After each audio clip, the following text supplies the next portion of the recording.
ये है दिल्ली दर्पण।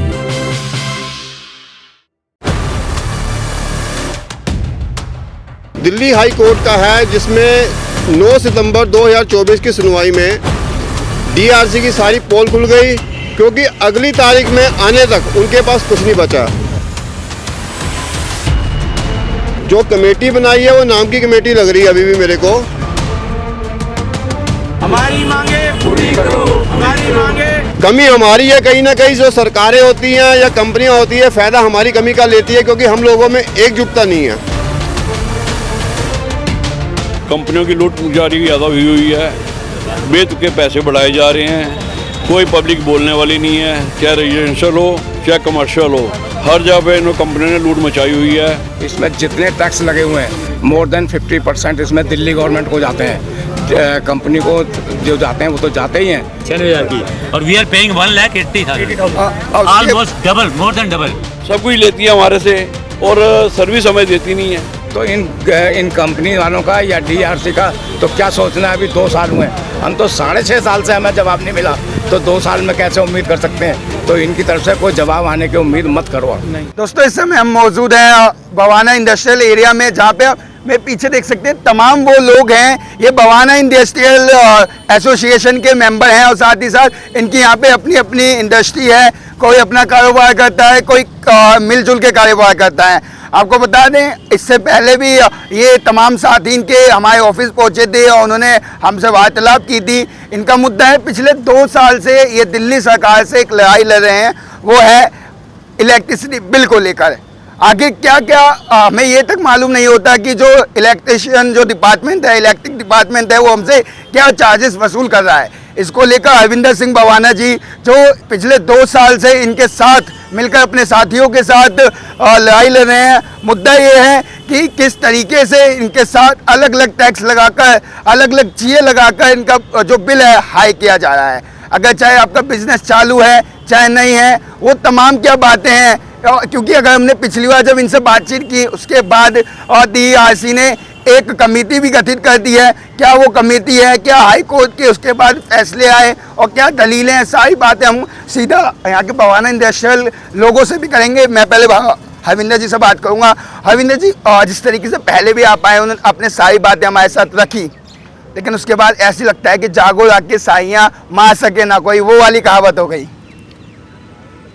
कुछ करने से पहले उसको ठाना जाता है, और सबसे बड़ा सपोर्ट जो मेरे को अपने भाइयों को मिला है, दोस्तों को मिला है, इंडस्ट्री एरिया की एसोसिएशन, जिसमें बवाना की एसोसिएशंस हैं, Narela association, Mangolpuri association, Kashmiri gate, Mori gate, Jhilmil, Najafgarh, Nangli Sakrawati और Kanjhawala industry area. Total 14 association ने मुझे अपना पूरा समर्थन दिया वहाँ पे, कि इसमें जो भी आपको दिक्कत आई हम आपके साथ हैं। जो अभी 2 दिन पहले न्यूज़ में छपा है कि 2 मेंबर को अपॉइंट कर लिया गया है, ये सारे का सारा काम उस दिल्ली हाई कोर्ट का है, जिसमें 9 सितंबर 2024 की सुनवाई में डीआरसी की सारी पोल खुल गई, क्योंकि अगली तारीख में आने तक उनके पास कुछ नहीं बचा। और जो अभी समझ में आ रहा है कि अगली तारीख से पहले डीआरसी अपना टैरिफ को अनाउंस कर देगी। जिस तरीके से उन्होंने कमेटी बनाई है, क्या लगा है विंदर जी, वो लोग अपनी गलती का एहसास कर चुके हैं या फिर वो जनता के लिए काम करना चाहते हैं, या कोई वजह कुछ और है? जो कमेटी बनाई है वो नाम की कमेटी लग रही है अभी भी मेरे को, क्योंकि अगर कोई रेट बढ़ा है या कोई भी कंपनी करती है तो इसमें कुछ ना कुछ हम लोगों की भी गलती होती है। अगर देखें बवाना के अंदर 16,000 फैक्ट्री है, तो इंडस्ट्री की ताकत बहुत बड़ी है। एक फैक्ट्री के अंदर 10 से लेकर 50 वर्कर काम करते हैं बवाना इंडस्ट्री एरिया के अंदर। अगर एक एवरेज लगाई जाए तो 30 के हिसाब से भी एक फैक्ट्री में काम करते हैं, तो बवाना इंडस्ट्री एरिया के अंदर कम से कम 4.25 लाख वर्कर काम कर रहे हैं। और 4.25 लाख यानी कि परिवार आपके पास काम कर रहे हैं, और 4.25 लाख परिवारों में अगर 4 मेंबर भी हैं तो 20 लाख लोगों के आसपास ये 16,000 इंडस्ट्री अपना चला के 20 लाख लोगों को रोज़गार या उनके घर परिवार को चला रही है। कमी हमारी है, कहीं ना कहीं जो सरकारें होती हैं या कंपनियां होती है फ़ायदा हमारी कमी का लेती है, क्योंकि हम लोगों में एकजुटता नहीं है। अगर पब्लिक इकट्ठी हो जाए, और एकजुटता दिखा के बड़ी बड़ी सरकारें हिल जाती है। ये तो छोटी सी कंपनी है, कुछ भी नहीं है, सिर्फ एक हवा है कि कंपनी है कंपनी है कंपनी है। लेकिन कंपनी को तोड़ने में मेरे को सिर्फ 3 से 4 हेयरिंग लगी हाई कोर्ट के अंदर। होगा वो अपना टैरिफ ही अनाउंस करेगी कंपनियां, लेकिन कंपनी जो टैरिफ अनाउंस करेगी उसके लेखा जो 3 साल का होगा उसमें 110% गड़बड़ियां हैं। जो आपसे पैसा वसूला गया है, मैं बार बार कह रहा हूं, वो पैसा वापस लेना है हमें अपना, और ब्याज समेत लेना है, ताकि कोई भी सरकार आए, मैं किसी के पक्ष या विपक्ष में नहीं हूँ। आज की डेट में हो सकता है कि बिजली बिलों को लेकर दूसरी पार्टियां भी कहे कि बिजली महंगी है, लेकिन आप लोगों का एक सवाल होना चाहिए पब्लिक का भी कि अगर कोई दूसरी सरकार आती है तो उनसे पूछना चाहिए कि जो आप बिजली महंगी की बात कर रहे हैं, इसको आप कितना सस्ता कर सकते हैं और कितने दिनों में करोगे। हवा तो ये बनाया जाता है कि ये चीज़ महंगी है महंगी है महंगी है, पब्लिक को गुमराह किया जाता है। लेकिन ये पब्लिक को समझना होगा कि हमें भी पब्लिक से सवाल, यानी कि सरकारों से सवाल पूछना पड़ेगा कि क्यों महंगी हो रही है इतनी। मतलब हरविंदर जी ने एक चीज़ तो साफ कह दी है कि यहाँ पे अगर किसी के साथ लड़ाई लड़नी है तो उसकी आंखों में आंखें डालना पड़ेगा, चाहे वो सरकार हो, सत्ता हो या प्रशासन हो। और यहाँ पे तमाम और साथी हैं। क्या नाम है सर आपका? राजेश अरोड़ा। अच्छा, बात की जाए जिस तरीके से हरविंदर जी ने यहाँ तक की लड़ाई आपके साथ सफर तय किया है, आगे जिस तरीके से कमेटी गठित हुई है, उन्होंने कहा है कि ये भी एक हवा है, क्या लगा है आपको? हवा तो है ही है सर, कंपनियों की लूट जारी ज़्यादा हुई है, बेतुके पैसे बढ़ाए जा रहे हैं, कोई पब्लिक बोलने वाली नहीं है, चाहे रेजिडेंशियल हो चाहे कमर्शियल हो, हर जगह पे इन कंपनियों ने लूट मचाई हुई है। पेंशन चार्ज DSU के टाइम पे पेंशन चार्ज भी हमारे से वसूला जा रहा है। अब कब तक देंगे, कितना देंगे? इंडस्ट्री चलाएं, अपना घर चलाएं, या लेबर को दें या गवर्नमेंट को दें, कहाँ तक देंगे? हमारी परेशानी यही है कि ये रेट कम करें। जितना जब बाहर की स्टेट के रेट इतने कम हैं तो दिल्ली के रेट इतने ज़्यादा क्यों हैं? इस रेट को कम करें। जो हमारे से 2-3 साल से पैसा एक्स्ट्रा चार्ज लिया जा रहा है, हमें रिटर्न वापस करें। बात की जाए पिछले कितने सालों से हो गए जो आपने केस डाला है या फिर उसकी सुनवाई के लिए, उसकी कार्रवाई के लिए आप काम कर रहे हैं? ये रविंदर जी बताएंगे। इन्होंने 3 साल से केस डाला हुआ है। अच्छा, आप कब जुड़े इनके साथ? मैं इनसे 2 साल से जुड़ा हुआ हूँ। 2 साल से। और उसके बाद क्या क्या कार्रवाई आपने देखी है अभी तक? ये मैक्सिमम कार्रवाई यही देखते हैं, हम तो इन्हीं के साथ चलते हैं, ये जैसे बताते हैं हम उनके साथ खड़े हो जाते हैं। अच्छा, अपना बिजनेस क्या है? मेरा इंडस्ट्रीज़ है बुआना में जी। अच्छा, उसमें आपको क्या परेशानी आई थी अगर बात की जाए तो? परेशानी यही है कि फिक्स चार्ज ही बढ़े हुए हैं, हर चीज़ के रेट बढ़े हुए हैं। गवर्नमेंट 400 से लूट मचाई हुई है, मेंटेनेंस चार्ज सब कुछ लेती है हमारे से और सर्विस हमें देती नहीं है। ठीक है। अगर बात करें अंकल जी, आप कितने समय से जुड़े हुआ हरविंदर जी के साथ? इनसे हम 2 साल से जुड़े हुए हैं हरविंदर जी से। तो हम इनके साथ हैं। तो बिजली के बिल की लड़ाई के, तो हमारी खुद की भी फैक्ट्री है, जैसे बिल हमारा इतना इतना आता है, अगर मान लो 90,000 रुपये बिल आया तो 2-2 लाख रुपये भरना पड़ जाता है। बिल भी अगर हम दिखाएं आपको तो देखिए, ये देखिए बिल इंडस्ट्री का 96,000 बिल है, तो भरना पड़ेगा 1,83,000। अच्छा, इसमें फिक्स चार्जेस हैं, एनर्जी चार्जेस हैं और इलेक्ट्रिसिटी टैक्स है। मतलब ये क्या किस किस के में बात की जाए, अगर फिक्स चार्जेस क्या लेते हैं, किस नाम पे फिक्स चार्जेस मांगते हैं? अब पता नहीं किस चार्ज क्यों मांगते हैं। इतने चार्जेस होने के बाद तो हम क्या काम कर पाएंगे? देखो, एक सवाल है, हम देखिए कि आप देख सकते 96,131 रुपए का बिल है इनका मात्र, है ना?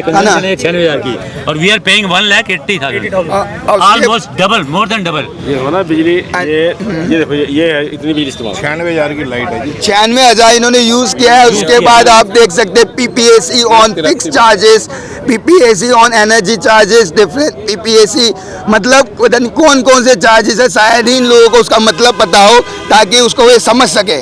मतलब वो सरकार या प्रशासन भी एक तरह से खेलने का प्रयास करता है ताकि लोगों को भी वो पता न चले कि हम किस प्रकार के चार्जेस वसूल रहे हैं। हम जैसे कोई प्रोडक्ट बना रहे हैं तो हमारा तो प्रोडक्ट का रेट बहुत बढ़ जाता है। ऐसी चीज़ जो दिल्ली से बाहर के रेट बहुत कम है, उनसे कंपटीशन हम नहीं कर पाते, तो हमारा माल कम बिकता है, तो सेल नहीं निकलती हमारी, तो दिक्कत होती है। हम तो बिल भरने में लगे रहते हैं बस। ये बिल घटाने चाहिए इनको सरकार को। हाँ जी। मतलब कहीं ना कहीं एक बेस ये भी रहता है कि यहाँ से जो रेट बढ़ने की जो शुरुआत है, क्योंकि जब एक बेसिक तरीके से जब इंडस्ट्री से कोई प्रोडक्ट बनेगा, अगर वहाँ की जो मिनिमम जो ज़रूरत की चीज़ें हैं उनकी अगर उनकी ही चीज़ें के रेट बढ़े हुए होंगे तो वह व्यापारी तो अपने दाम बढ़ाएगा ही। अच्छा, बात करें सर, कितने सालों से आप इस लड़ाई में जुड़े हुए हैं? हम तो इस लड़ाई में शुरू से ही लगे हुए हैं। मैं यहाँ की सेक्टर 2 की एसोसिएशन का प्रेसिडेंट हूँ, शिव कुमार अरोड़ा मेरा नाम है। वैसे तो इस विषय में काफ़ी लोगों ने आपको जानकारी दे दी है, लेकिन मैं एक जानकारी आपको देता हूँ इस विषय में कि ये कंपनी और दिल्ली सरकार की दोनों की मिली भगत से लूट है। इसमें जितने टैक्स लगे हुए हैं मोर देन 50% इसमें दिल्ली गवर्नमेंट को जाते हैं। कंपनी को जो जाते हैं वो तो जाते ही हैं, लेकिन दिल्ली गवर्नमेंट को भी जो उसके थोपे हुए टैक्स हैं ये, जिससे हमारा बर्बाद हो रहा है बिजनेस। यहाँ हम कंपटीशन नहीं कर पाते।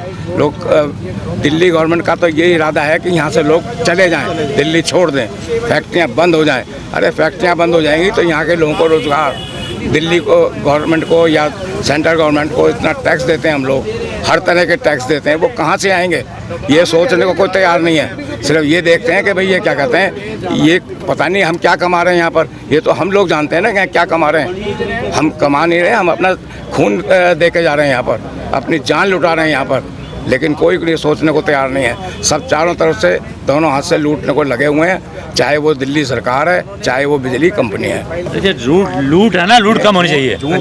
ये लूट चली हुई है ना पैसे की, ये कम होनी चाहिए। कैसे काम करें व्यापारी? व्यापारी कहाँ से बियर करेगा इतनी लूट को? 8,000 की बिजली भूखते हैं, 16,000 पे करते हैं, कहाँ से देंगे हम? कहाँ देंगे गवर्नमेंट को? Why government charging? इतना मोटा पैसा क्यों चार्ज कर रही है गवर्नमेंट? ये वो तमाम लोग हैं जिनसे हमने बात की, और ये जो भवाना एसोसिएशन हो, चाहे जो नरेला एसोसिएशन हो, कश्मीरी अमूरी के, ये तमाम लोग आज एकत्रित हुए हाई कोर्ट की सुनवाई के बाद कि आगे क्या कार्रवाई की जाए, क्या इनका मकसद है उसको सशक्त करने के लिए, और साथ ही साथ इस लड़ाई को एक मुहिम बनाने के लिए आगे हर तरीके से प्रयास कर रहे हैं कि जिनके साथ जो ये मनमानी हुई है, एक लूट चल रही है दिल्ली सरकार की, उसको ख़त्म किया जाए, और साथ ही साथ एक इंसाफ की जो लहर है वो हाई कोर्ट की दृष्टि से देखी जाए। अब बात की जाए वहीं दूसरी ओर, एक कटाक्ष करना चाहूँगा कि जहाँ पे सरकारें कहती हैं कि हमारे पास फंड नहीं है, रिलीजिंग नहीं है, या हम जनता के लिए क्या ही करें, जहाँ पे दिल्ली की हालत इतनी खस्ता है, वहाँ पे इस तरीके से इतने ज़्यादा लोगों के साथ जो जीएसटी के माध्यम से हो या अलग अलग तरीके के जो फंड है या टैक्सेस हैं उसके माध्यम से एक वसूली, क्योंकि यहाँ पे लोगों ने भी वो शब्द यूज़ किया है, वसूली की जा रही है, और उसके बावजूद दिल्ली सरकार के पास फंड नहीं है। एक बड़ा सोचने का विषय है, अहम विषय है।